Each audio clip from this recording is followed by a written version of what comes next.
مبابي ديموبيلي يستحق الكرة الذهبية، وهذا المرشح للفوز بدوري الأبطال. تحدث كيليان مبابي نجم ريال مدريد ومنتخب فرنسا في مقابلة مثيرة مع برنامج تيليفوت الفرنسي، كاشفا عن طموحاته الكبيرة وأحلامه المقبلة. أكد مبابي أن العودة إلى المنتخب تمثل لحظة خاصة، خصوصا مع اقتراب تصفيات كأس العالم 2026، مشددا على أن الهدف الأكبر هو الفوز بالبطولة وإهداء فرنسا النجمة الثالثة.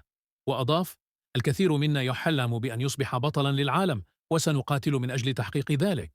وعن انتقاله إلى ريال مدريد، أوضح أنه استوعب الأمر بسرعة، واصفا اللعب للنادي الملكي بأنه حلم حياته.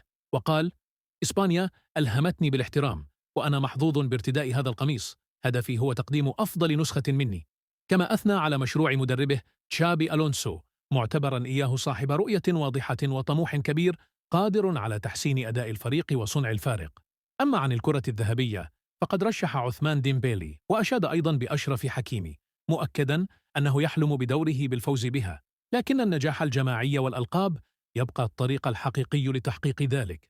وفي ختام حديثه، شدد مبابي أن ريال مدريد يظل المرشح الأول للتتويج بدوري الأبطال، لكنه اعترف بوجود منافسة شرسة من أندية أوروبا الكبرى، مما يجعل الموسم أكثر إثارة وترقبا.